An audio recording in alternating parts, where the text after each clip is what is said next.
lorsque nous venons, nous avons exposé nos requêtes. Nous avons prié, chacun selon les besoins que le Seigneur voudrait réellement lui apporter. Et maintenant, c'est le moment où le Seigneur nous parle. Comme j'ai toujours dit, que nous puissions avoir une vision correcte de la parole. Parce que la parole, c'est la réponse à nos préoccupations. La Bible dit, de Bijbel zegt, tout ce qui existe, alles wat bestaat, a existé par la parole. is door het woord ontstaan. Donc rien de ce qui existe n'a existé sans la parole. Dus alles wat er bestaat is niet zonder het woord ontstaan. Nous comprenons que lorsque nous avons la parole, wanneer we het woord hebben, nous avons tout ce dont nous avons besoin. We hebben alles wat we hebben. Question de pouvoir réellement vivre cela. Donc voilà pourquoi nous avons toujours dit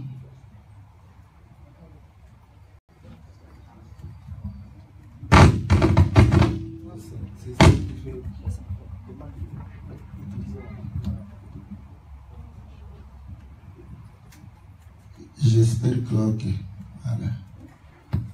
Au moins ma voix comme elle n'est pas trop imposante, donc que le micro puisse réellement amplifier, j'espère, ma voix. J'étais en train de pouvoir dire que la parole de Dieu, elle nous donne tout ce dont nous avons besoin. Et la Bible dit que la foi sans les œuvres est une foi morte. Quand tu reçois la parole, tu dois poser des actes en conformité avec la parole que tu as reçue. Et lorsque tu sais que la parole t'apporte la paix, tu dois poser les actes de paix. Et c'est là où nous disons, le diable est malin. Généralement, lorsque tu as la parole de paix,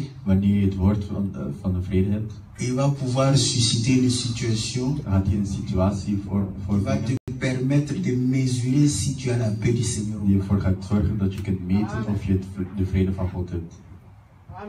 Parce que l'homme se mesure par rapport aux épreuves. Quand tu pries le Seigneur, donne-moi la paix. Donne-moi la paix. Tu verras qu'après une telle prière, il y aura une situation de trouble. Maintenant, si tu ne comprends pas que c'est la réponse à ta prière, tu te laisses emporter par le trouble. C'est là où le Seigneur va voir si réellement cet enfant compris que je lui ai donné la paix.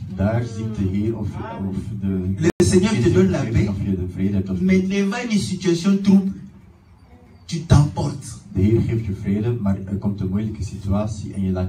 C'est là où il comprend que non, il est en train de fouler ma grâce. Est-ce que vous comprenez? Voilà pourquoi vous allez comprendre quand Israël sortait, Dieu a mis la mer rouge. Et il a suscité Pharaon pour poursuivre Israël. Ils étaient déjà dans la joie de pouvoir sortir d'Égypte. Mais arrivés devant la mer rouge, ils se sont certainement dit, nous étions mieux en Égypte, quoi qu'il m'a traité. Mais le Seigneur a dit, gardez votre calme. Donc le calme est demandé devant une situation. Et nous voyons quand la barque était ballottée par le vent, le Seigneur dormait. L'homme de paix, il s'est allé endormir. Mais ce qui était agité, Ils ont fini par dire, Seigneur, tu ne vois pas que nous mourons. Et il va se lever et dire un mot. Et le vent va s'abaisser. Donc, comprends qu'il est le même hier, aujourd'hui et pour toujours. Devant les situations difficiles de ta vie, c'est la parole qu'on t'apporte. C'est cette parole qui doit être l'appui. Afin que ta prière puisse réellement avoir des résultats. Mais les gens aiment ne pas participer, n'est-ce pas, dans l'œuvre de Dieu. Dieu est ouvrier avec les autres. J'aime quelque chose de catholique. Moi, j'écoutais ça chez les catholiques. Ils disaient toujours, Dieu nous a créés sans nous, mais ne nous sauvera pas sans nous. Est-ce que vous voyez?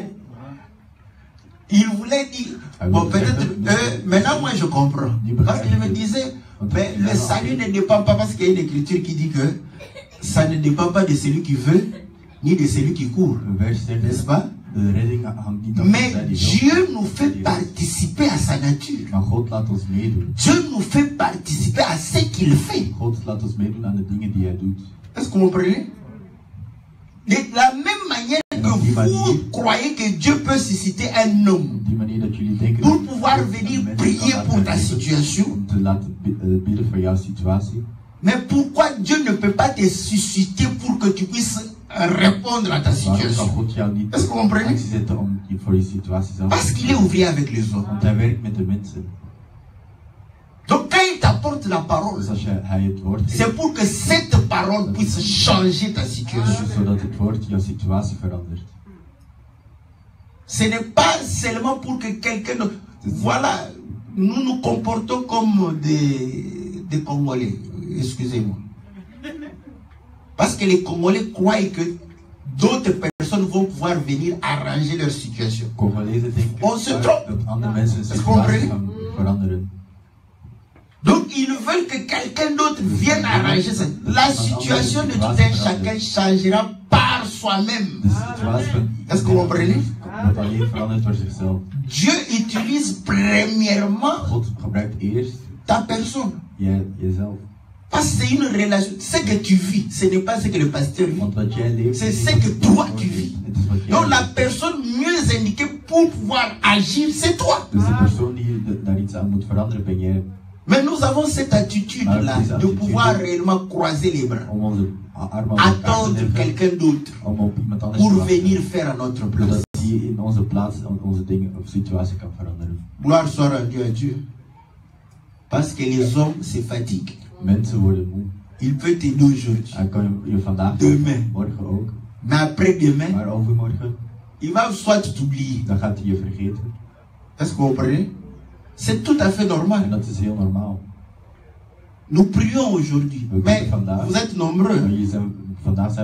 Donc, aujourd'hui, ta situation peut me préoccuper. Quand je prie pour toi. Mais demain, c'est une autre personne qui peut préoccuper mon cœur. Je vais prier pour cette personne-là. Donc, tu vas comprendre que ta prière, je ne la ferai pas tous les jours. Parce que j'ai des préoccupations par-ci, par-là. Et surtout que nous aussi, on a encore des frères et sœurs qui ne sont pas avec nous ici. Qui peuvent se retrouver en Australie et demander une prière.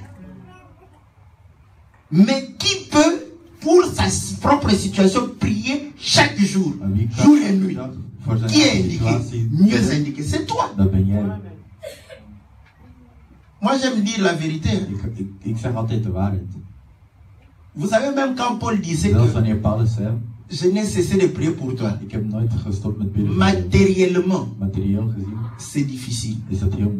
Parce que c'est un homme qui dirigeait beaucoup de gens. Mais seulement que je commence à prier. Je commence par ma femme. Parce que c'est normal. Si je dois prier, je dois commencer par ma femme. Je prie. comment seulement dire, bon, Seigneur, sois favorable pour elle. N'est-ce pas? Donne-la la force, tout ça. Je prends mon premier fils jusqu'au cadet. N'est-ce pas? Le temps de sortir de ma maison. Ça me fait combien de temps? Pour la prière. Là, ça sera en général, Seigneur, occupe-toi des scènes de ton retraite. De manière générale. Est-ce que vous comprenez? Mais lorsque je connais une situation particulière, là j'évoque. Est-ce que vous comprenez? Mais c'est la personne qui vit. C'est cette personne qui peut, chacun il se met, se dit non, non, Seigneur, ma situation n'a pas encore changé. Tant que la situation n'a pas changé, prie le Seigneur pour cela. Et le Seigneur va agir. Nous allons lire dans Lévitique chapitre 8.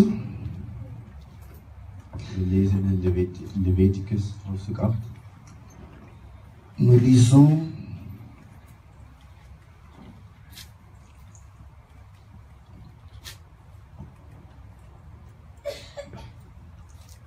au verset 18.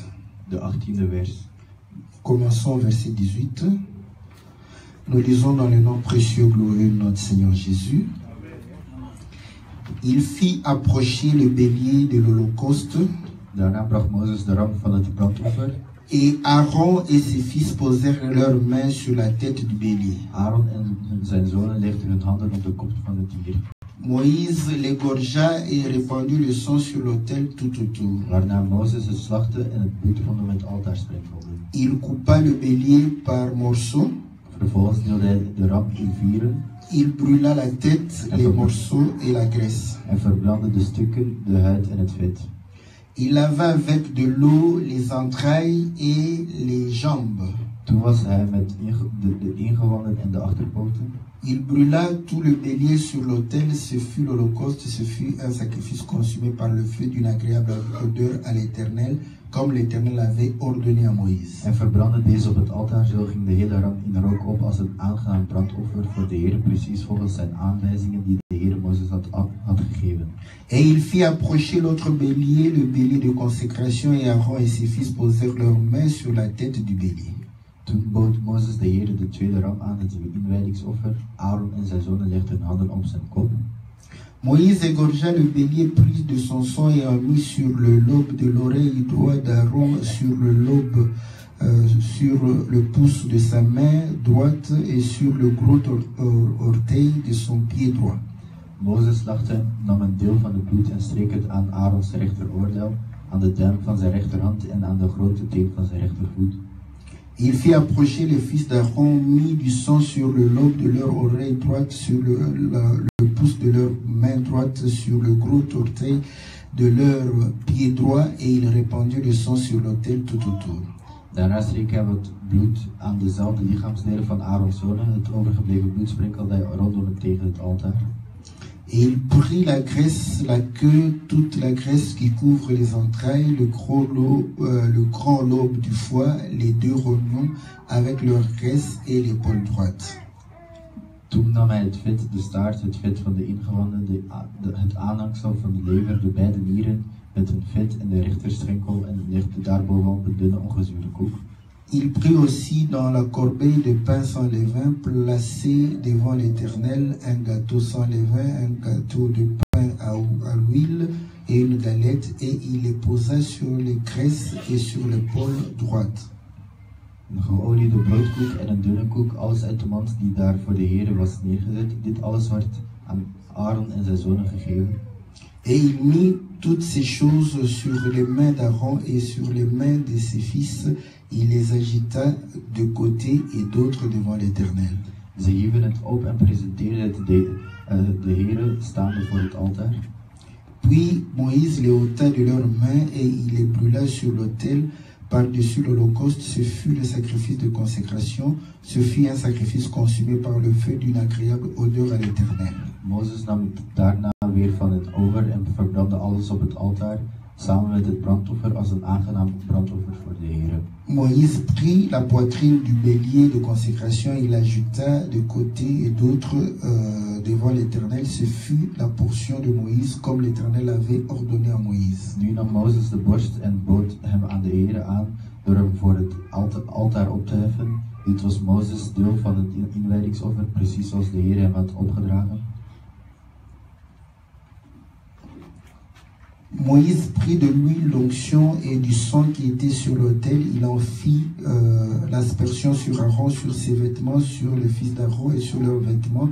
Il sanctifia Aaron et ses vêtements, les fils d'Aaron et leurs vêtements avec lui. Vervolgens nam hij iets van de zalfolie en van het bloed dat hij op het altaar had gesprenkeld en sprenkelde dat over Aaron en zijn kleren en over zijn zonen en hun kleren. Zo heiligde hij hun en hun kleding voor de dienst van de Heer. Moïse dit à Aaron et à ses fils, faites cuire la chair à l'entrée de la tente d'assignation. C'est là que vous la mangerez avec le pain qui est dans la corbeille de consécration, comme je l'ai ordonné en disant, Aaron et ses fils la mangeront. Toen zei Mozes tegen Aaron en zijn zonen, kook het vlees bij de ingang van de tabernakel en eet het op, samen met het brood dat in de wijdingsmand ligt, zoals ik jullie heb opgedragen. Vous brûlerez dans le feu ce qui restera de la chair et du pain. Alles wat overblijft van het vlees of het brood moet worden verbrand. Pendant 7 jours, vous ne sortirez point de l'entrée de la tente d'assignation jusqu'à ce que les jours de votre consécration soient accomplis, car 7 jours seront employés à vous consacrer. Daarna zei hij tegen hen dat zij het terrein van de tabernakel 7 dagen lang mochten verlaten. Na die tijd zou de wijding zijn voltooid, want deze duurt 7 dagen. Ce qui s'est fait aujourd'hui, l'Éternel a ordonné de le faire comme expiation pour vous. Wat hij die dag had gedaan en gezegd in de opdracht van de Heer was gebeurd en voortaan steeds zo moest gebeuren met het doel verzoening van hen te bewerken. Vous resterez donc 7 jours à l'entrée de la tente d'assignation jour et nuit et vous observerez les commandements de l'Éternel afin que vous ne mouriez pas, car c'est là ce qui m'a été ordonné. Aaron en zijn zonen blijven 7 dagen en nachten op het terrein van de tabernakel. Als jullie weggaan, zullen jullie sterven, dat heeft de Heer gezegd. Aaron et ses fils firent toutes ces choses que l'Éternel avait ordonnées par Moïse. Aaron en zijn zonen deden alles wat de Heer hun had voorgedragen. Chapitre 9, verset 1. Le 8e jour, Moïse appela Aaron et ses fils et les anciens d'Israël. Il dit à Aaron, prends un jeune veau pour le sacrifice d'expiation et un bélier pour l'holocauste, l'un et l'autre sans défaut, et sacrifie-les devant l'Éternel. Op de 8e dag van de inwijdingsceremonie riep Mozes Aaron en zijn zonen en de leiders van Israël bij zich. Hij droeg Aaron op uit de kudde een stierkalf te halen voor een zondeoffer en een ram voor een brandoffer en deze aan de Heer te offeren. Que le Seigneur bénisse la lecture de sa parole.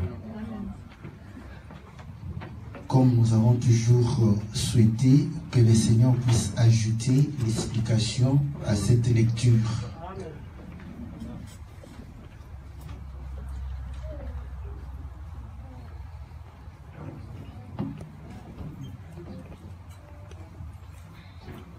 Nous avons fait la longue lecture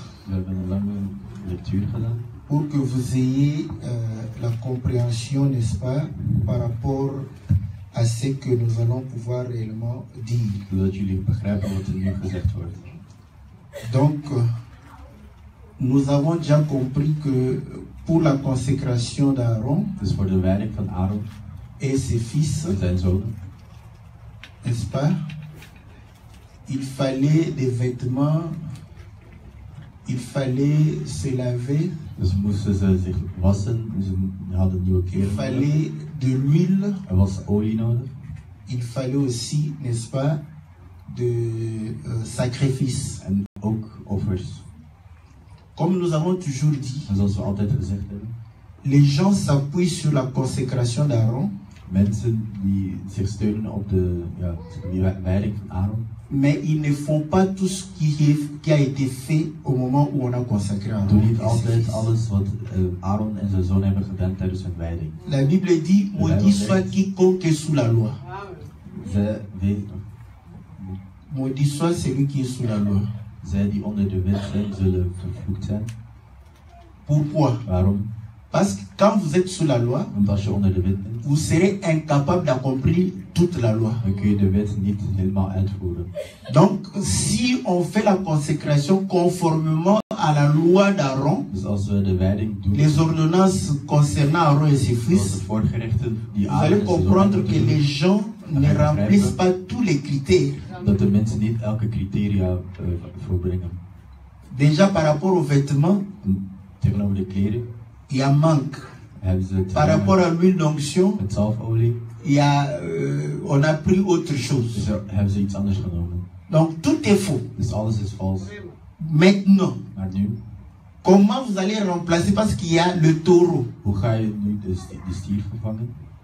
Je ne sais pas si le taureau c'est le costume que celui qui sera consacré va payer à celui qui va l'ordonner. Parce que vous savez, parfois ils les exigent aussi que la personne qui sera consacrée puisse payer le costume. Ça m'a étonné, même pour bénir les mariés. On exige aux mariés qui ont des dépenses pour pouvoir réellement nourrir des invités d'acheter encore le costume pour le pasteur. Là, bon, tu peux vraiment faire comme un vrai Congolais. Tu lui promets que, en tout cas, le même jour, je t'apporte le costume. Et le jour J, là, tu lui dis, pasteur, j'ai pas eu le temps.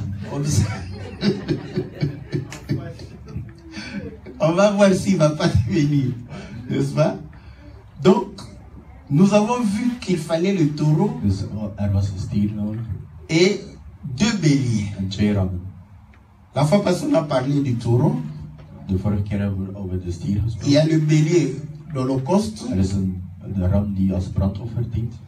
Et le bélier de consécration. En de andere is voor de wijding. Et pour le bélier de consécration, nous voyons qu'on a associé, en voor de ram van de wijding, n'est-ce pas, les pains sans levain. Werd ook ongezuurd brood. Où nous avons vu qu'il y avait un qui était arrosé, l'autre pétri à l'huile. Arrosé, c'est mettre au-dessus l'huile. Pétri, c'est mettre, n'est-ce pas, faire la pâte avec l'huile. Et l'autre cuit au feu, des galettes. Donc,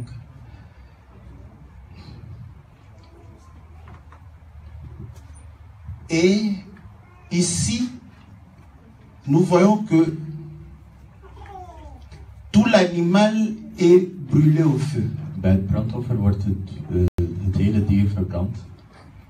Mais de l'autre côté, pour la consécration, maar bij de wijding, nous avons la graisse, heb je het vet, n'est-ce pas, qui est brûlée. Die wordt verbrand. Et nous avons des rognons. En ook de nieren, qui sera brûlé. Die worden verbrand. Et spécialement pour eux, en voor die nieren, Moïse va associer l'épaule. Gaat Mozes ook de schouders oproepen. C'est pourquoi nous avions lu qu'il va prendre un pain, n'est-ce pas, sans levain. Dat hij een ongezuurd brood gaat nemen. Et un gâteau à l'huile, donc pétri à l'huile, et une galette, va mettre sur, n'est-ce pas, l'épaule, mettre ça entre les mains des fils d'Aaron et agiter d'un côté et d'autre, enlever cela et prendre maintenant le tout, mettre sur l'autel, n'est-ce pas, sur l'Holocauste. Et nous comprenons qu'il faut 7 jours pour leur consécration. Donc la consécration dure 7 jours.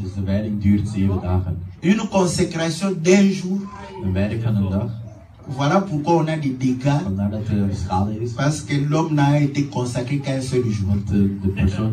Lorsqu'on les livre comme ça, il fait ce qu'il veut. Est-ce que vous voyez? Donc, ceci, c'est vraiment pour que vous soyez convaincus que ce que nous voyons comme consécration n'a aucun fondement, n'est-ce pas, dans les Écritures. Est-ce que vous comprenez? Donc, n'a aucun fondement dans les Écritures. Donc, nous comprenons que tout ceci permet à ce que Aaron, nous avons lu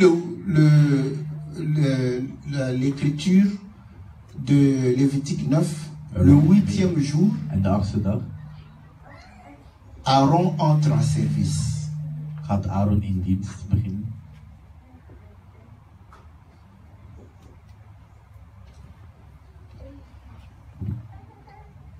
Lorsque nous lisons, vous allez comprendre que le taureau est brûlé, n'est-ce pas,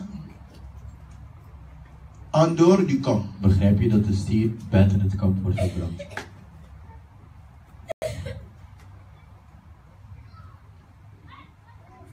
Mais le sacrifice d'expiation, c'est un sacrifice complètement brûlé aussi au feu. Mais le taureau est brûlé en dehors du camp. Quand vous lisez, la Bible va dire la tête, ses excréments,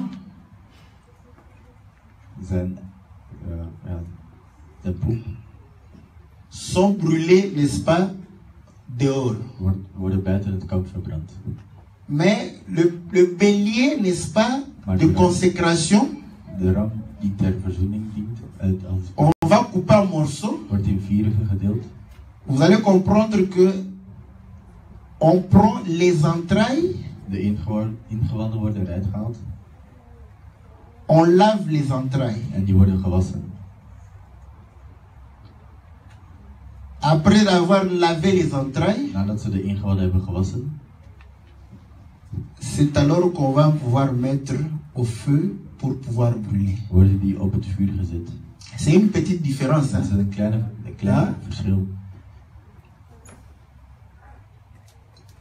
Ceci explique pourquoi le Seigneur a porté nos péchés.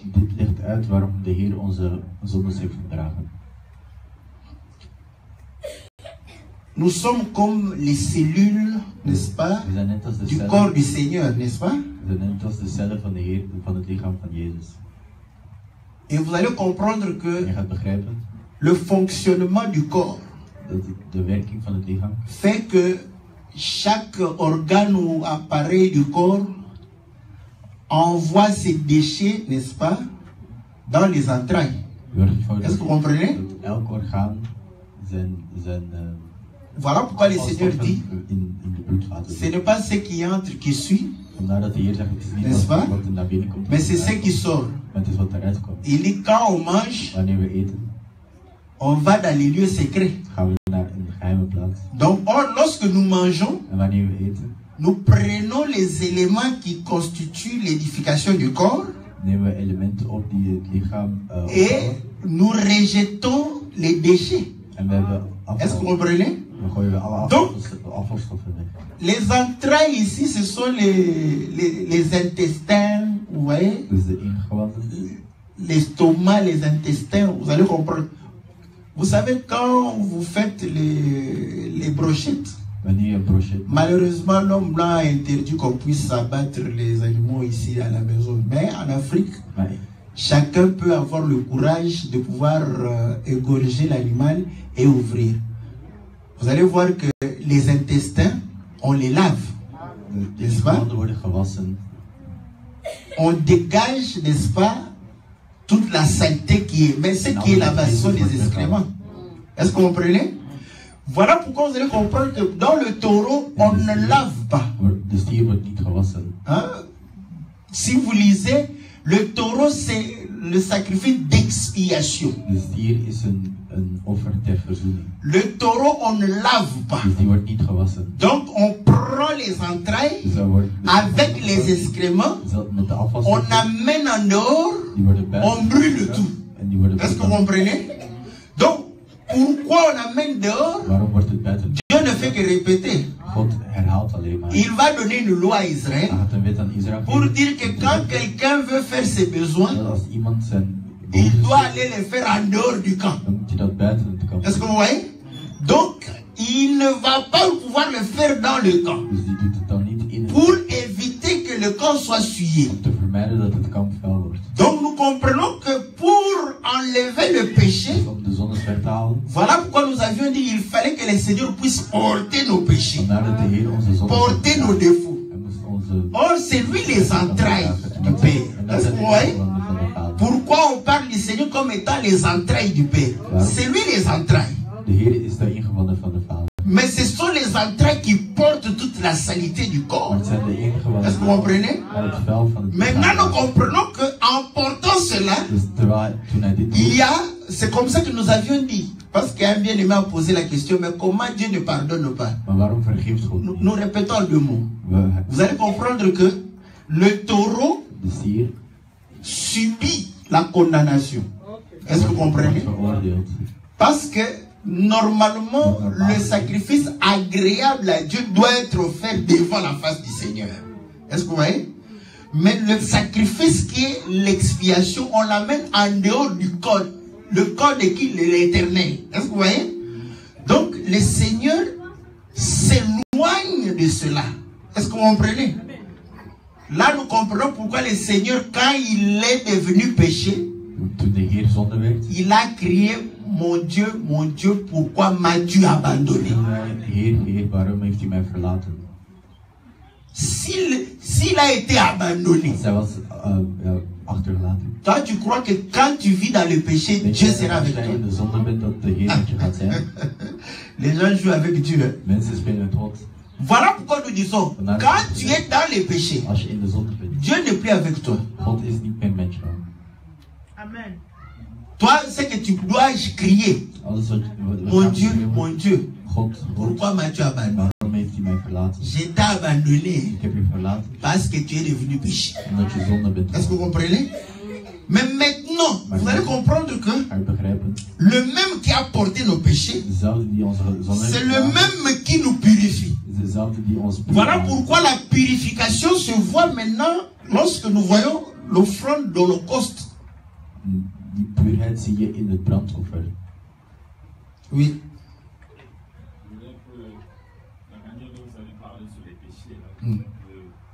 Poser la question, je voulais dire, il y a des gens, quand on voit ce qui se passe dans la société, il y a des gens, ils sont dans le péché, ils sont bénis. Et il y a des gens, ils ne sont pas dans le péché, ils ne sont pas bénis. Ok. Qu'est-ce que vous voulez dire par là? Voilà. Il a dit, il y a des gens qui sont dans le péché, qui sont bénis. Il y en a qui ne sont pas dans le péché, qui ne sont pas bénis. C'est bien. Mais il y a une écriture qui dit, n'appelez pas conjuration ce que ce peuple appelle conjuration. N'appelez pas bénédiction de Dieu ce que le peuple appelle bénédiction de Dieu. Dieu lui-même dit, la bénédiction de l'Éternel l'a enrichi. Elle ne se fait pas suivre d'aucun chagrin. Voilà la bénédiction de Dieu. La bénédiction de Dieu, il n'y a aucun chagrin après cela. Bon, maintenant, commençons à pouvoir tamiser les bénédictions de tout un chacun. Quand quelqu'un se marie, oh, Dieu m'a béni. C'est la bénédiction de Dieu.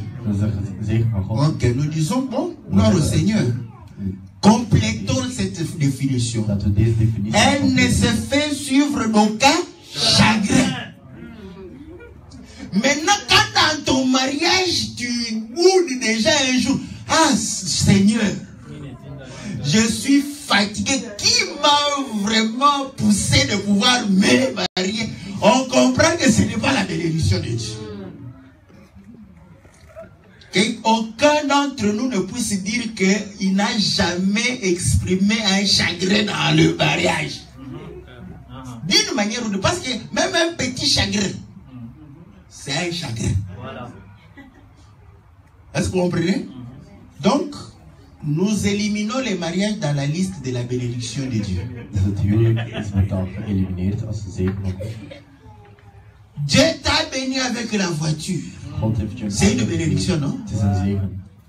Mais après, tu roules comme ça, 3.0. À un certain moment, tu arrives à la station d'essence, tu exprimes. Ah. Au lieu de m'acheter même des vestes, je ne fais que payer le carburant. Chagrin. Voilà. Nous prenons ta voiture de 3.0, nous barrons de la liste des bénédictions de l'Éternel. Voilà. Est-ce que vous comprenez? Amen. Oh non, Seigneur, bénis-moi avec le travail.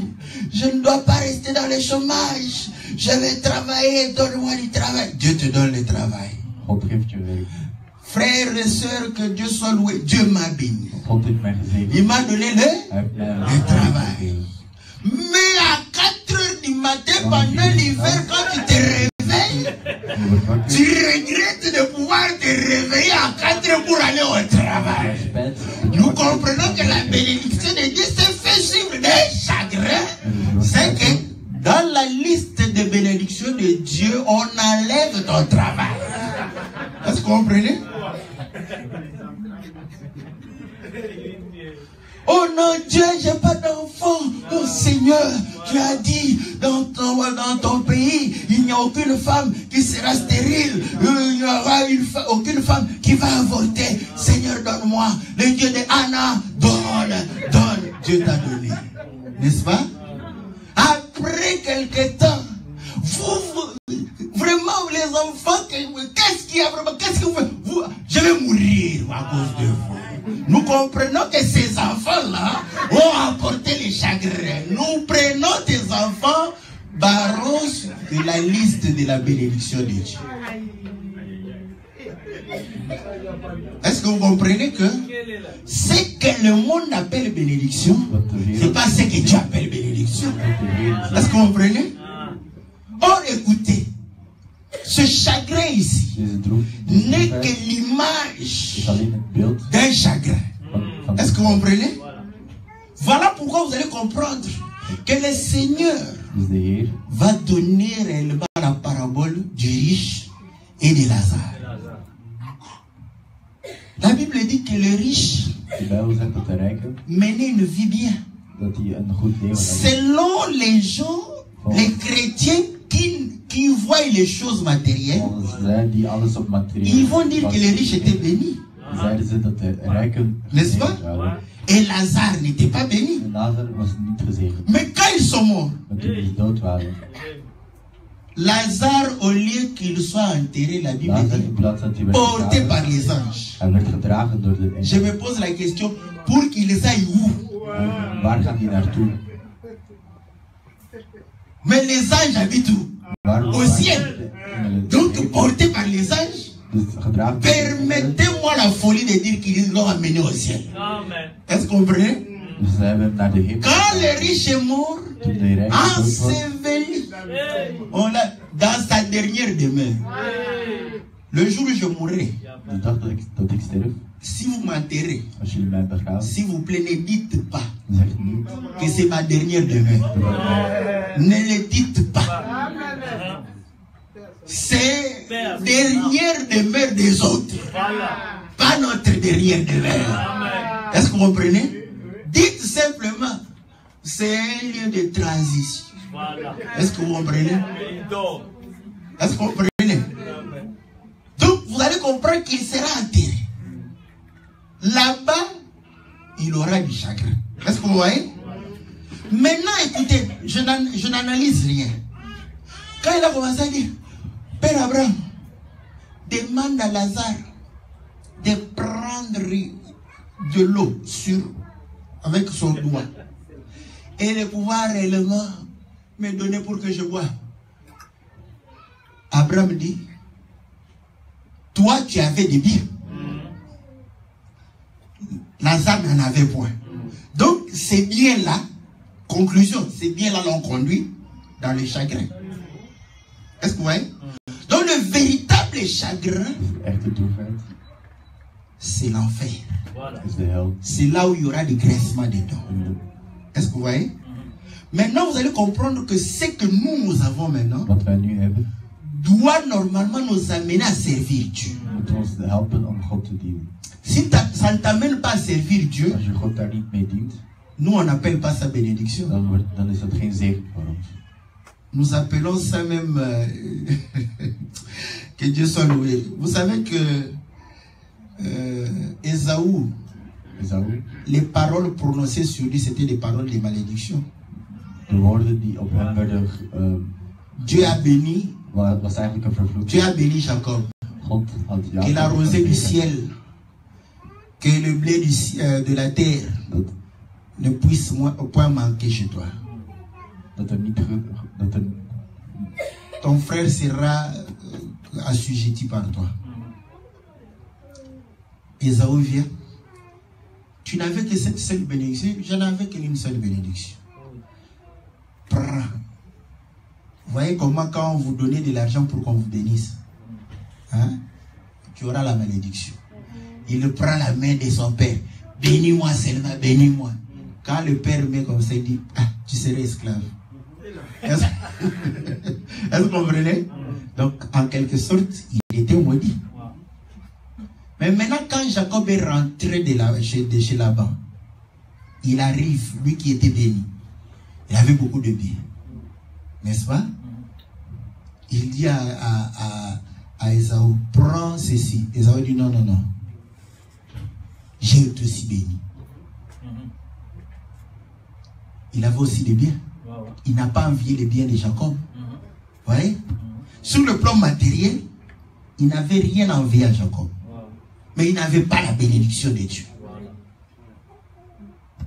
Donc, c'est cela où nous disons que si tu pêches, tu n'auras pas la bénédiction de Dieu. Et Psaume 133 définit la bénédiction de Dieu. Il dit, il est doux et agréable aux frères de demeurer ensemble. C'est là où Dieu répand l'huile d'onction sur la tête d'Aaron. Ça descend sur la barbe et sur le pan de sa robe.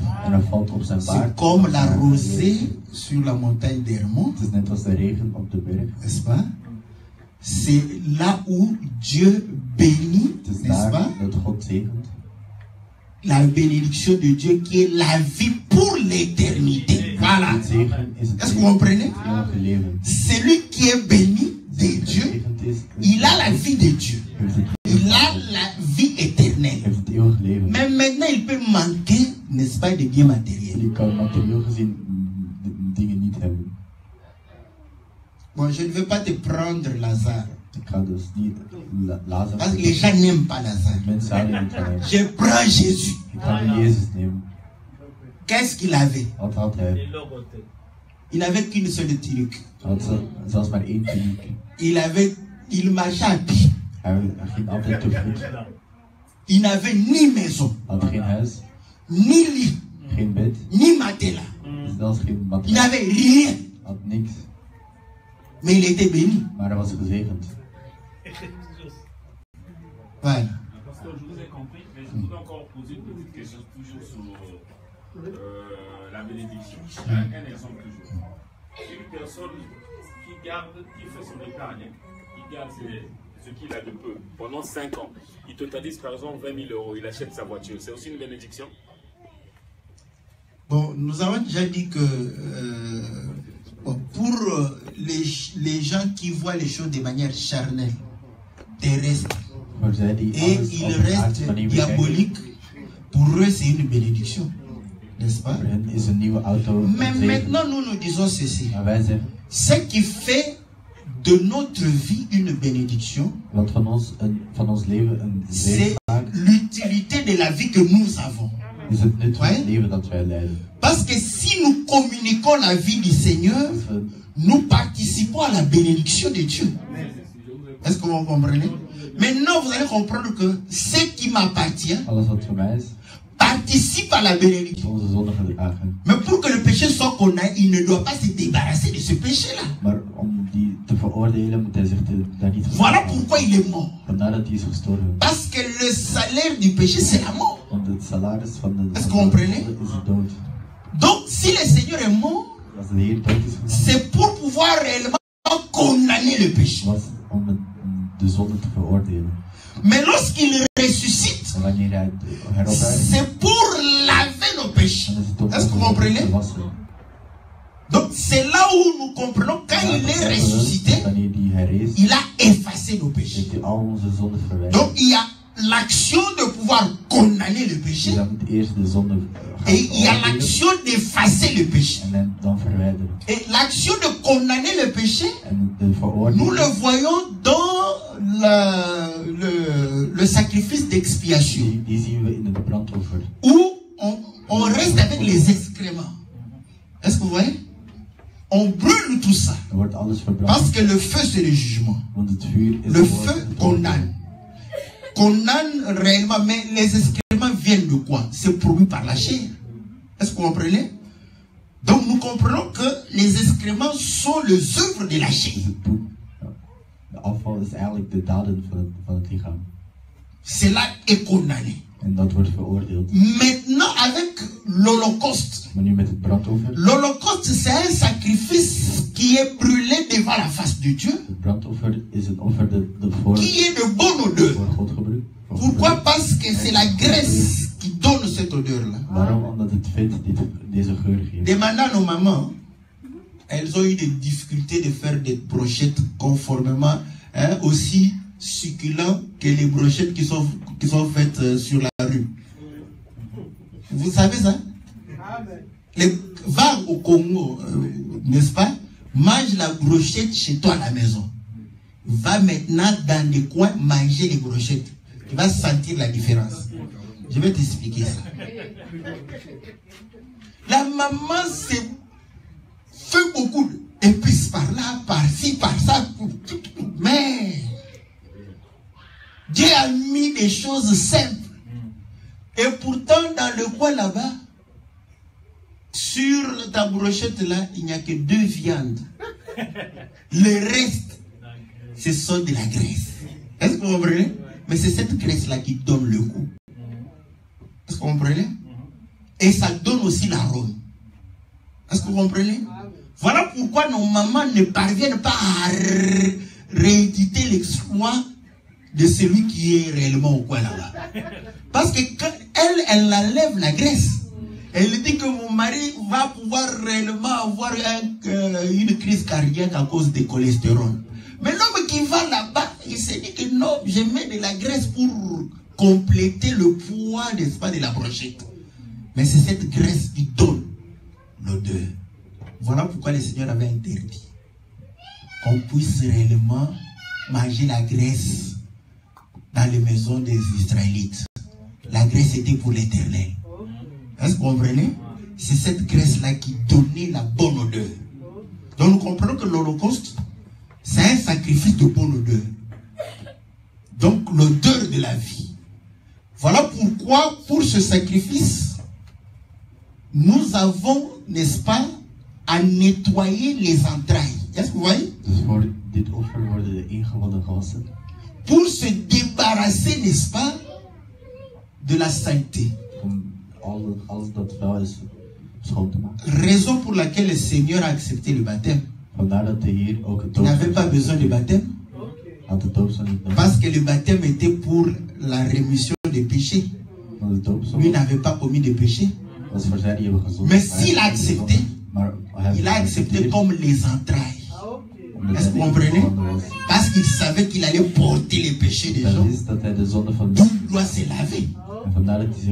Vous vous rappelez quand il est ressuscité de mort, il a interdit aux femmes de le toucher. Vous ne pouvez plus me salir. Ne me touchez plus. Parce que je me suis lavé. Je me suis purifié purifié de vos péchés. Je les ai portés, je les ai effacés. Est-ce que vous comprenez? Afin que nous puissions mener maintenant la vie du Seigneur. Voilà pourquoi vous allez comprendre que il prend, n'est-ce pas, le bélier de consécration. Là, il va pouvoir réellement prendre le pain sans levain. Nous avions dit arroser d'huile. Parce que l'Esprit du Seigneur, n'est-ce pas, est répandu sur nous.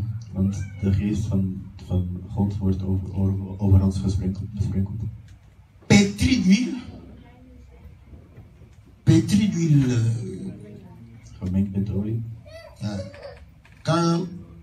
Quand Yambou fait, met de l'huile dans la farine, donc quand tu tournes, c'est pétri. Donc, tu prends de l'huile, ça te permet de pouvoir commencer à pouvoir donner de la forme à la pâte. N'est-ce pas? Donc, vous allez comprendre que c'est l'Esprit qui nous donne la forme. Et la Bible dit que galette de feu, et nous savons que le feu, c'est le jugement. Est-ce que vous comprenez?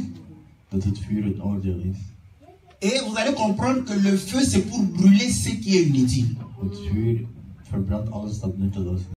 Voilà pourquoi le Seigneur, quand il t'amène dans l'épreuve, vous savez que l'épreuve, c'est le feu.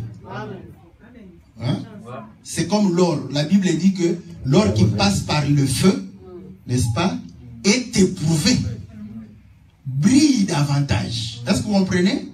Donc les situations difficiles que nous passons, c'est pour notre avantage. C'est pour que nous puissions davantage briller. Quand tu prends la situation difficile comme tu dis, vraiment ça, tu as toujours l'idée, c'est pour pouvoir t'abaisser, tu n'en sortiras pas grandi. Est-ce que vous comprenez? Mais si tu comprends que, je vous dis que dans la vie, ce qui fait grandir quelqu'un, ce sont les épreuves. S'il n'y a pas de preuves, tu ne vas pas grandir. Tu ne seras pas affermi. Ouais? Donc, quand tu as les épreuves, il faut que tu comprennes que Dieu veut me faire grandir. Je veux grandir. À ce moment-là, tu abordes l'épreuve avec la foi. Que tu t'en sortiras agrandi. N'est-ce pas? Donc, voilà les caractéristiques qui font que nous puissions réellement être consacrés au Seigneur. De la même manière, le Seigneur s'est débarrassé du péché hors le camp. Mais la Bible dit que nous sommes le temple du Seigneur. Est-ce que vous comprenez? Que tu ne dois pas souiller le temple du Seigneur. Tu dois réellement te préoccuper pour que le péché soit loin de toi. Mais quand tu vis sans préoccupation,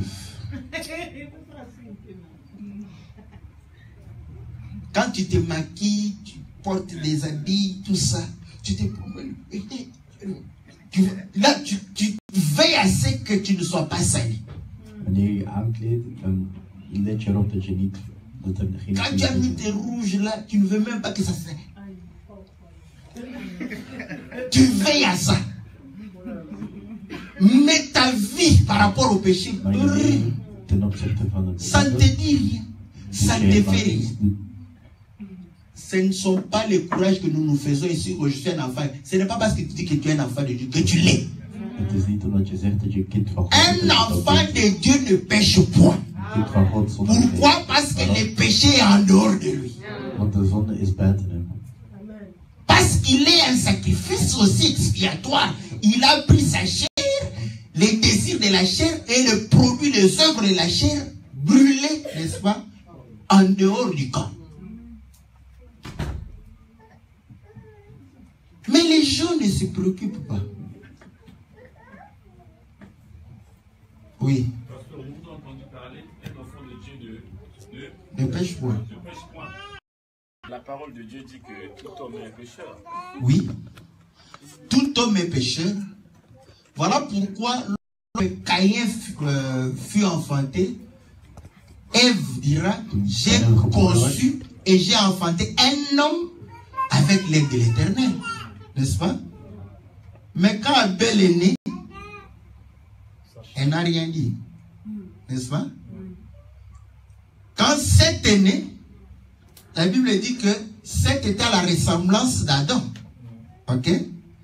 Maintenant, lorsque nous allons dans Luc chapitre 3, pour voir la généalogie de Jésus, vous ne verrez pas l'homme Caïn dedans. Voilà pourquoi l'homme est pécheur. Parce que le premier homme était un pécheur. Voilà pourquoi le Seigneur s'étonne. Il dit, le Seigneur est au milieu des fils de Dieu. Au milieu de Dieu. Il s'étonne, il dit, vous qui êtes des dieux, vous mourrez comme des hommes. Les dieux ne meurent pas. Voilà pourquoi le Seigneur dit, celui qui croira en moi ne mourra pas. C'est que celui qui croit au Seigneur Jésus devient Dieu. Amen. La mort n'a pas. Mais il dit, cependant vous mourrez comme des hommes. Donc, quand on appartient au Seigneur et qu'on pêche, ce n'est pas notre nature. Est-ce que vous voyez? Car la nature d'un enfant de Dieu, c'est de ne pas pécher. Quand on y croit, tu vas comprendre que le péché va s'éloigner de toi. Amen. Mais si tu ne crois pas, tu vas pécher comme tu bois de l'eau chaque jour. Parce que devant le péché, tu vas dire, mais un enfant de Dieu pêche, tu pêches. C'est ça l'enseignement. Devant le péché, qu'est-ce qui va pouvoir réellement te prévenir? Rien du tout. Parce que tu as l'enseignement qu'un enfant de Dieu pêche. Donc je vais pécher et demander pardon des mains. N'est-ce pas? Mais quand tu as l'enseignement qu'un enfant de Dieu ne pêche point, devant le péché, tu vas pouvoir réellement résister au péché. Est-ce que vous voyez? Pourquoi la Bible dit la sémence de Dieu est en lui? C'est cette sémence qui nous empêche. Mais écoutez, quand la femme est grosse, elle ne mange pas ce qu'elle mangeait d'habitude. Sa nourriture est changée. Ses habitudes sont changées. Mon interprète est fatigué.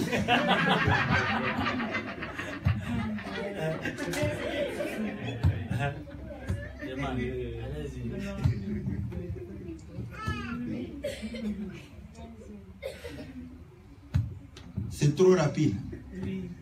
Hein? Non, mais c'est parce que tu ne veux pas parler, c'est pourquoi moi je continue.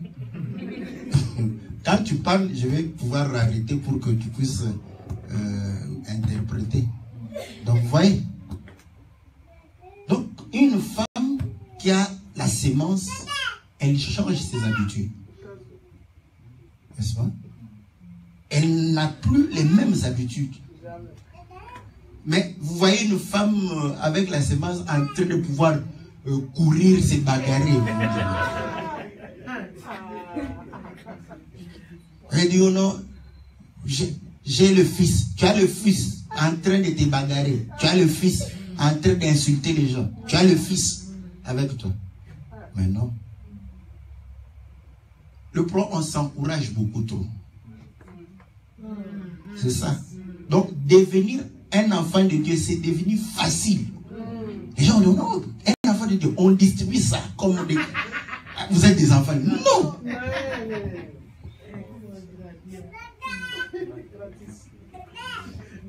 La Bible dit que au commencement était la parole. En elle était la vie. Cette vie est la lumière des hommes. Ceux qui ont reçu cette lumière, est-ce que vous comprenez? Quand la lumière vient, c'est pour que nous ayons la vie de Dieu.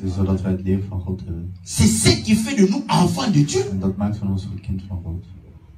C'est la vie de Dieu en nous qui fait que nous soyons enfants de Dieu. Ce ne sont pas les commentaires du pasteur.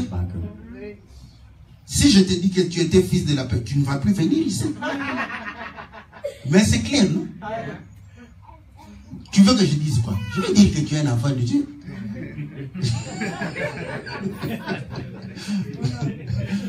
Mais c'est clair. Tu veux que si je dis que tu es fils de la paix, ah! Donc le pasteur, je ne viens plus. Je le dis par la foi. Parce que je vois que tu aimes Dieu. Donc je me dis que c'est que la vie de Dieu est en toi. Mais c'est Dieu qui sait. Si la vie de Dieu n'est pas en toi, tu ne l'aimes pas. Parce qu'il dit que ce n'est pas par la volonté d'un homme. Ce n'est pas par la volonté du pasteur qu'on est enfant de Dieu. Voilà pourquoi je ne me force pas d'être tout le temps derrière toi. Fais ça, fais ça. Tu vas faire pour me faire plaisir. Mais la vie de Dieu en toi, zéro. Est-ce que vous comprenez? Je te présente la parole. Là, je fais l'écriture. Je présente les biens et les mal. Comme le Seigneur a dit, choisissez les biens. Moi aussi, je vous dis, choisissez les biens. C'est à vous de pouvoir réellement décider. Si tu choisis le mal, tu ne seras pas un enfant de Dieu. Donc vous allez comprendre que lorsqu'on se laisse emporter par l'Esprit du Seigneur, parce que l'Esprit du Seigneur, n'est-ce pas, c'est aussi la parole. Est-ce que vous comprenez? Se laisser, parce qu'il y a la parole, il y a aussi cette inspiration venant de la parole. C'est comme ça que le Saint-Esprit agit. Ouais. Il y a des choses comme ça, c'est juste une poussée. Hein? Vous prenez une décision sur hein? Quelque chose qui n'a pas de rationalité. Ok? C'est ça aussi le Saint-Esprit. Mais les gens aiment toujours ça. Les gens aiment comme ça. Ils venaient comme ça, ils changent de direction. L'accident arrive. Ah, le Saint-Esprit, c'est bien, oui. Je crois à ça. Mais toute ta vie, ça ne sera jamais ça. Parfois, tu vas voir aussi les gens en train de se bagarrer là-bas avec un policier, avec une arme. Le Saint-Esprit te fait montrer qu'il y a une arme, l'autre peut utiliser l'arme. N'y arrive pas. Tu viens là-bas, on tire comme ça, balle perdue. Tu t'en vas. Est-ce que vous comprenez? Mais là, tu vas dire quoi? Le Saint-Esprit ne t'a pas prévenu. Oui. Donc, vous allez comprendre que le Saint-Esprit, voilà pourquoi, parmi les dons, le don du parler en langue fait que la personne n'y participe pas. Mais les autres dons, tu vas participer. Est-ce que vous comprenez? Les autres dons, ce n'est pas le don de libéralité. Ce n'est pas que tu ne sais pas. Le Saint-Esprit t'a conduit. Tu ne sais même pas. Tu as mis l'argent. Quand tu te dis, ah, j'avais mis l'argent. Le Saint-Esprit, non, mais c'est ça. Vous voyez? Mais pour le donner, le don de libéralité, parce que nous y participons, nous ne croyons pas que le Saint-Esprit agit. Pour nous, voilà pourquoi on aime bien les dons où l'homme n'est pas... Le miracle, parce que ça ne dépend pas de toi pour le miracle. Le parler en langue, vous voyez? La prophétie, ce n'est pas parce que tu penses que tu auras. Ça vient, Dieu te donne. Mais il y a d'autres dons où tu as l'impression que c'est toi. Mais ce n'est pas toi. Est-ce que vous comprenez? Ce n'est pas toi. C'est Dieu qui agit. Parce que Dieu est ouvrier avec les hommes. L'hospitalité. Toi, tu crois que l'hospitalité, tu vas vivre ça. Mais c'est de petit. Mets-toi ici. Tu ne sais pas que toi, tu accueilles quelqu'un.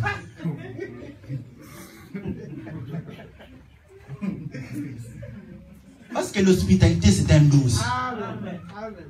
De l'esprit. Ça, vous voyez, ces dons-là, les gens n'aiment pas. Les gens aiment les dons spectaculaires.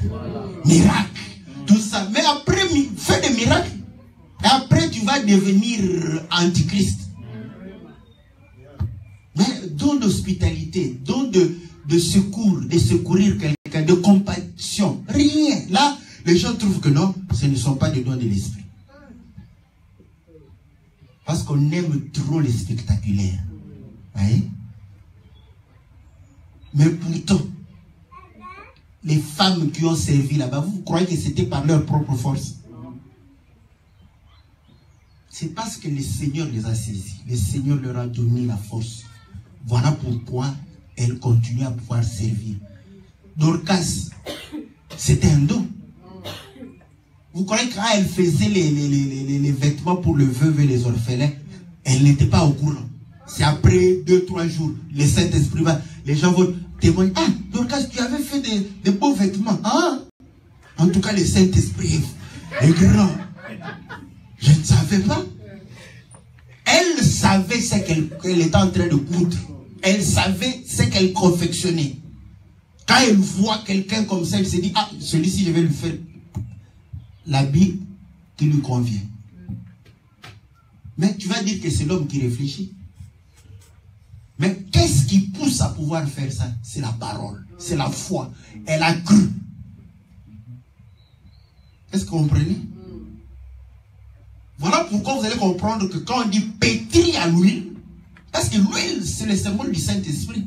Donc, le Saint-Esprit doit faire notre nature, doit devenir la nature de l'Esprit.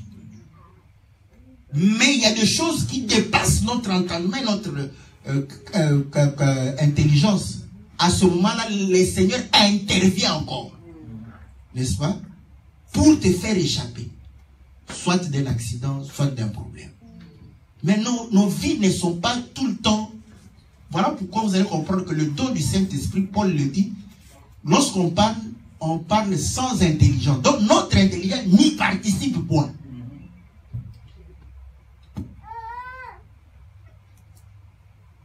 Mais la prophétie, vous allez comprendre que après avoir eu le songe, vous pouvez le dire avec des mots qui vous sont familiers. N'est-ce pas? Vous croyez qu'au temps de Paul, les gens devraient avoir la prophétie comme là, la prophétie se voit dans une télévision. Jamais.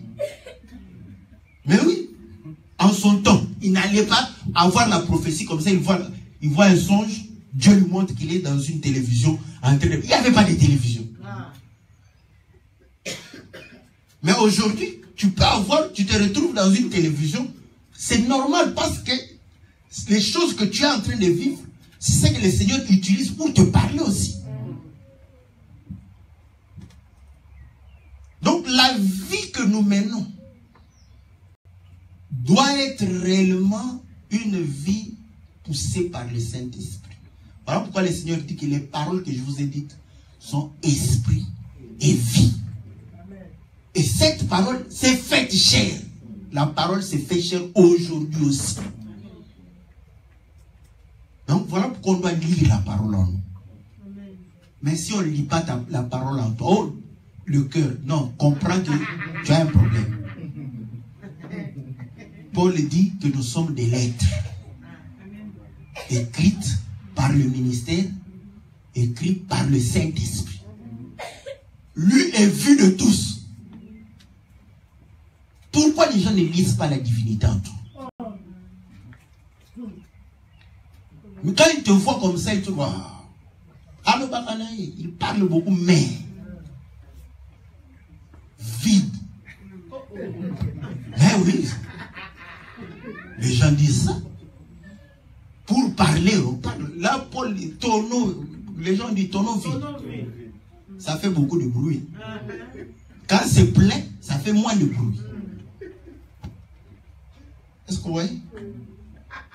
Voilà pourquoi la Bible dit 7 jours attachés au Seigneur. 7 jours, ils ne peuvent pas sortir. Frère, il y a des choses qui... Vous savez,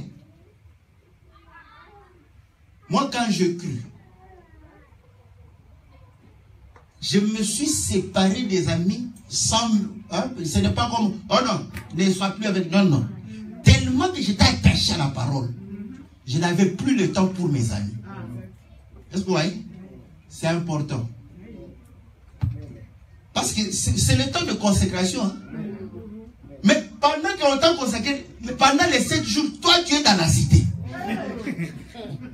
Au lieu de manger, n'est-ce pas, la nourriture du Seigneur, non, tu es dans la cité. Tu viens, tu manges la parole du Seigneur après là-bas. Oh, ya, ya, ya, ya.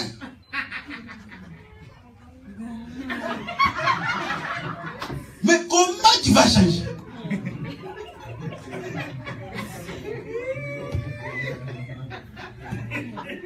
Mais je vous dis des choses pragmatiques. Hein? Si dans ta vie avec le Seigneur, au moment où tu as aimé le Seigneur, tu t'es engagé, parce que la consécration c'est l'engagement. Tu n'as pas eu ce temps de 7 jours de séparation avec.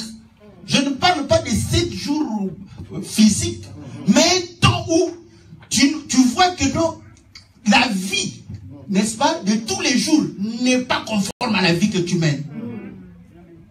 Parce que là, vous allez comprendre, il faut 7 jours. Après cela, ils vont commencer à servir. Ils vont côtoyer les gens. Voilà pourquoi Paul dit, s'il fallait qu'on puisse réellement ne pas côtoyer les païens, il fallait demander qu'on nous enlève du monde. Mais pour cela, pour côtoyer les païens, il faut que tu aies passé 7 jours devant la face du Seigneur. Parce qu'il parle de bêtises. Quand tu arrives avec... Oh, toi tu as laissé les momies. Oh, mais toi, tu crois que vraiment tu vivras toute ta vie avec ta femme. On commence à... Hein? C'est vrai, avec une seule femme. Oh, mais la vie est monotone. Je te révèle les mêmes choses. Mais entre-temps, consacré. Après le lendemain, tu te retrouves devant la face du Seigneur. En train de dire, ça ne va pas marcher. Voilà pourquoi il fallait 7 jours. On a dit, ne vous déplacez pas. Vous devrez être dans la tente d'assignation. Vous allez manger là-bas. Il vous faut 7 jours de consécration. Mais pourquoi? Parce que c'est en 7 jours que Dieu a amené son œuvre à la perfection. Amen. Voilà pourquoi vous allez comprendre que le 8e jour, c'est que quand Aaron sort, c'est une nouvelle créature. Amen. Voilà pourquoi la Bible dit en Christ Jésus, nous sommes de nouvelles créatures. Mais tu n'as pas fait 7 jours. Comment tu serais une nouvelle créature? Il faut faire 7 jours pour que quand tu... C'est le 8e. Parce que vous savez que le 8e jour, c'est le jour où on donne le nom à quelqu'un. En Israël, avant 8 jours, tu n'as pas de nom. Mais la circoncision, c'était le 8e jour. C'était le jour où on donnait le nom. Ce n'est pas en fait. Mais vous l'avez déjà donné le nom de docteur, je ne sais pas qui. Mais il n'a fait que 2 jours en présence de la face du Seigneur. Mais c'est fini. Il n'a pas de nom. Dieu ne le connaît pas, sans nom. Il se promène là, Dieu regarde, il n'a pas de nom. Est-ce que vous comprenez? Parce que le 8e jour, c'est le jour où il va pouvoir faire le service. Aaron sera sacrificateur. Vous voyez? Parce qu'il va sacrifier ses premiers offrandes. Dieu ne fait rien au hasard. Donc, nous avons le temps de pouvoir réellement nous séparer avec le monde. Sinon, tu vas chercher à amener les choses du monde dans les choses de Dieu. On a amené les Atalas dans les choses de Dieu. Pourquoi? Ce sont des gens qui n'ont fait que 2 jours. Ils sont partis, ils ont ramené. Mais ce sont des choses du monde.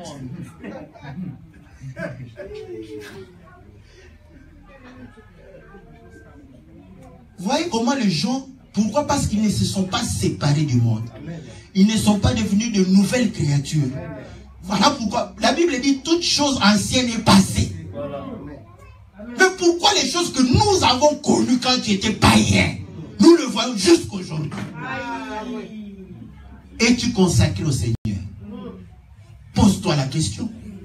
Toi, on a pris, allez, donne-lui la robe noire, qu'il s'en aille. Vous comprenez? Donc, devons nous poser la question. Avons-nous réellement eu le temps de pouvoir réellement nous attacher à Dieu, afin que cet attachement puisse nous détruire? La fois passée, on a expliqué comment le Seigneur nous a amenés vers lui. Nous étions attachés au monde. Mais le Seigneur vient pour nous détacher. Mais pour qu'il nous détache, il faut que nous restions attachés à lui jusqu'à ce qu'il y aura sévrage. Vous savez pourquoi on enlève l'enfant au mamelle? Vous savez pourquoi? Dieu ne fait rien au hasard. Mais vous, lorsque l'enfant a 5 ans, allait, tout le monde critique. Oh non, mais comment jusqu'à 5 ans tu allaites encore l'enfant? Mais toi-même, tu es en train d'allaiter jusqu'au jour. Mais oui. Tu es en train d'allaiter. Grand que tu es comme...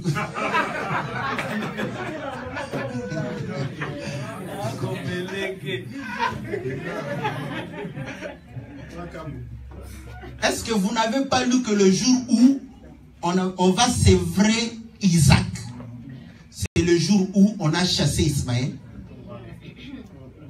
C'était pendant cette fête-là.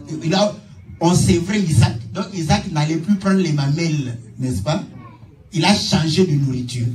Alors pourquoi Paul dit que jusqu'à maintenant, vous n'êtes collés au lieu d'avoir une nourriture solide. Parce que quand l'enfant quitte les mamelles, commence à manger la nourriture solide, c'est qu'il grandit. Mais Paul le dit, vous devrez être des maîtres. Mais cependant, vous êtes encore au lait. Quand vous... Ah, celui-là, votre frère. Ah, quel frère? Toutes les jupons ici. Entre les suivre. Mais entre-temps, nous t'appelons frère. Bon. Moi, je n'ai pas le don de prophétie. Je ne te vois pas quand tu poursuis les jupons là-bas. Mais je ne m'en fais pas. Parce que Dieu est Dieu. Si moi je ne vois pas, même un païen te verra.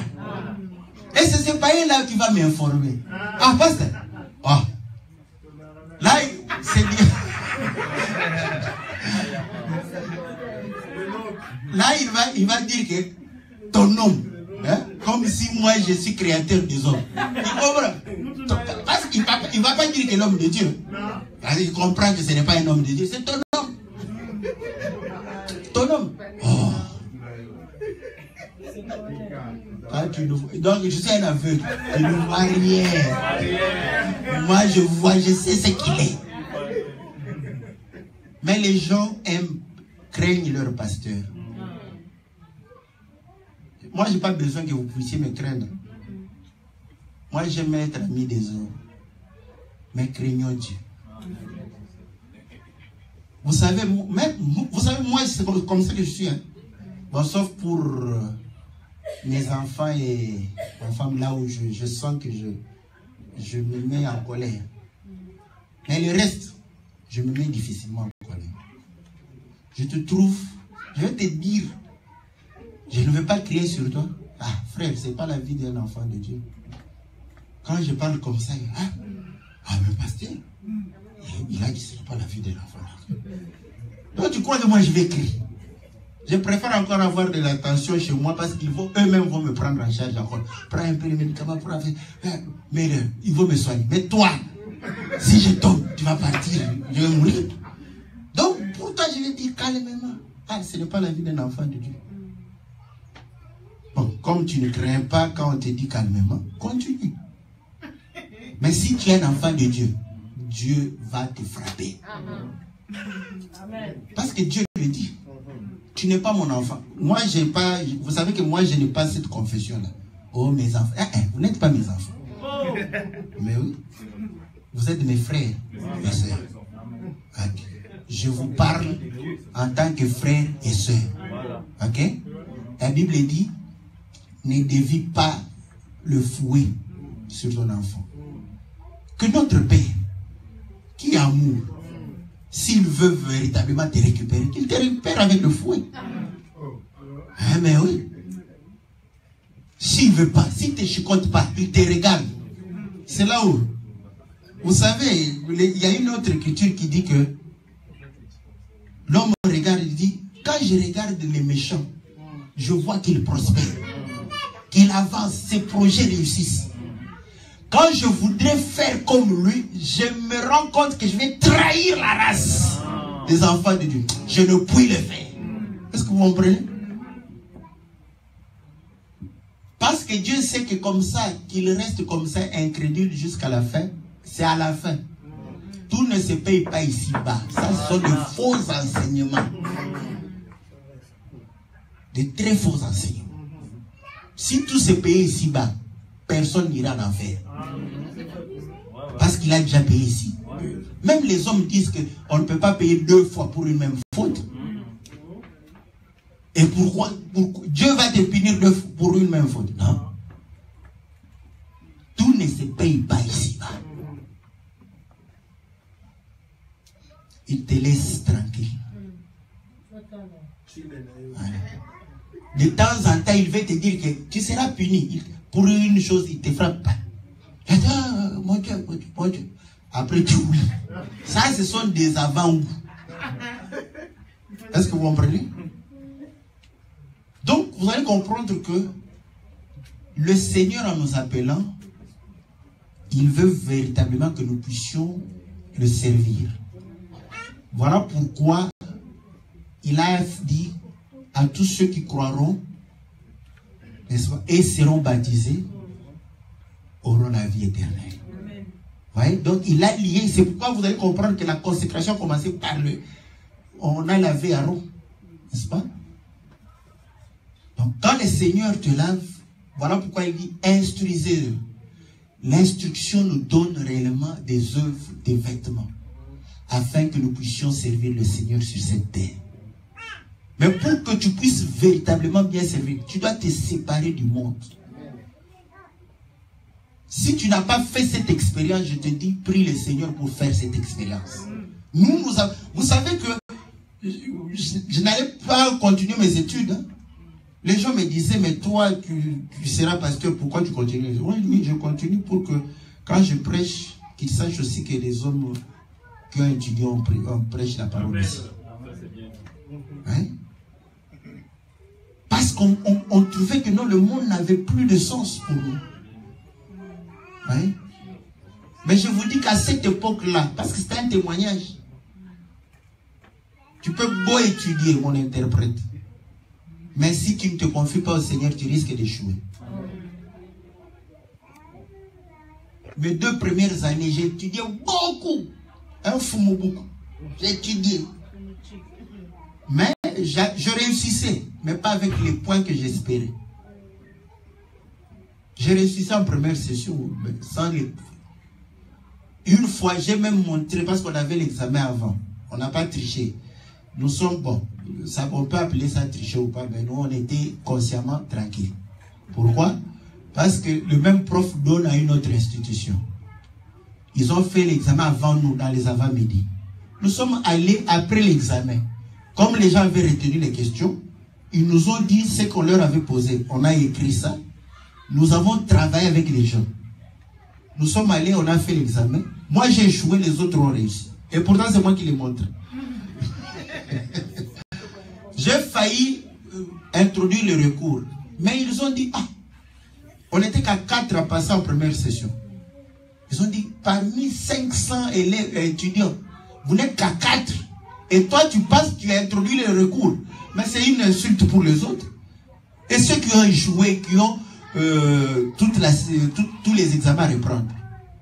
Je me suis senti, je me suis dit, mais si j'introduis le recours ici, ils seront mal à l'aise. J'ai dit, bon, il n'y a pas de... Comme j'ai passé en première session.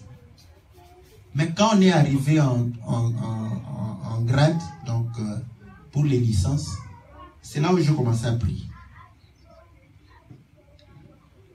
quand c'était l'heure de la prière, le prof savait. Je prends mes papiers, mon livre, je sors calmement, je m'en vais. Une fois, 2 fois, 3 fois, 4 fois. Après, le prof dit, mais pourquoi il sort tout le temps? Les gens disent, non, il part à la prière. Oh, il part à la prière, ok. Mais, et puis, je vous dis que Dieu fait des choses aussi pour que les gens aient, n'est-ce pas, de l'espoir. Parce que au niveau du campus là, ceux qui priaient, c'était des gens, on disait que bon, parce qu'ils n'ont rien à faire, ils allaient prier. On critiquait les autres qui priaient parce qu'ils avaient des difficultés pour réussir à l'école. Mais moi, j'y allais. Quand on fait l'interrogation, j'avais les meilleurs points. Quand ils commençaient à critiquer ceux qui priaient, moi je dis, mais moi aussi j'ai prié. On dit, toi on te déclasse. Ouais. Mais j'y allais. C'était connu. Tout le monde savait que quand c'est l'heure de la prière, je pars à la prière. Et ils ont cours. Donc moi je pars à la prière pendant que les autres ont cours. Donc je dois récupérer le cours que j'ai fait. J'allais à des jeunes, je venais, j'étudiais à tout moment. On suivait la télé comme ça, moi en train de pouvoir lire aussi mes notes. Mais Dieu m'a fait grâce. Je vous dis qu'il y avait des examens. Quelqu'un qui a lu toute la nuit, il échoue. Moi, je n'ai lu que... Je me suis dit, bon, je me concentre sur 2-3 pages comme ça. Sur ces 2-3 pages, c'est tout l'examen. Et j'ai reçu beaucoup. J'ai réussi avec distinction. Oui. Donc, pour vous dire que quand vous vous consacrez, vous vous sacrifiez pour le Seigneur ne vous abandonnera pas. Ce n'est pas que si je n'étudiais pas, je n'allais pas réussir. Mais je m'accroche au Seigneur, j'étudie, et voilà. C'est comme maintenant tu veux être riche, tu t'accroches au Seigneur et tu travailles. Amen. Voilà. Non? Bon, je comprends un peu ce qu'il dit, mais nous prions à des heures où nous ne travaillons pas. Voyez? Ceux qui vont regarder le match là-bas, il ne suivent pas de lièvre. Donc, ils travaillent, après ils partent au match. C'est pourquoi les matchs... Moi, je me demandais pourquoi les matchs c'était trop tard. Je me disais, mais ces gens sont fous. Ils ne sont pas fous. Ils se sont arrangés pour que les gens travaillent. Après le travail, le match commence à 22h. Vous vous demandez, un match commence à 22h. Au Congo, les matchs ne se commençaient jamais à 22h. Mais j'ai compris que c'est pour permettre aux travailleurs de sortir et d'aller. Bon, là, ce n'est pas 2 lièvres. C'est une seule lièvre qu'on poursuit. N'est-ce pas? Donc, vous allez comprendre que parce que nous prions, nous servons le Seigneur à des heures où réellement, voilà pourquoi le Seigneur, sachant qu'on ne pouvait pas suivre 2 lièvres à la fois, il a donné 6 jours à l'homme pour travailler. Le 7e jour, c'était pour pouvoir le servir. Ouais. Mais maintenant, nous donnons au Seigneur le temps où nous ne travaillons pas, parce qu'on peut le donner aussi à la distraction, au divertissement. Ça, ce sont des mesures. Vous savez, moi je me distrais aussi. Hein? Ne vous en faites pas, je me divertis aussi. Ok? Mais je pèse quand même le divertissement et servir le Seigneur. Tu regardes que non, tu médites la parole combien de fois dans la semaine? Et tu t'es diverti combien de fois dans la semaine? Ce sont des balances que toi-même tu peux faire. Trop de divertissement, peu de méditation, peu de prière, peu. Mais que le Seigneur fasse de grandes choses. Ok, il fera de grandes choses à la mesure de ta grande consécration au Seigneur. Si ta grande consécration est comme ça, Dieu fera de grandes choses à cette mesure. Parce que tu trouves que tu sers le Seigneur vraiment, n'est-ce pas? Mais avec cette dimension, attends-toi aussi que le Seigneur fasse la même chose. Oui? Que ta vie soit une vie où tu respires la parole. Où la distraction devient quelque chose de quelques minutes. Oui? Tu penses à Dieu.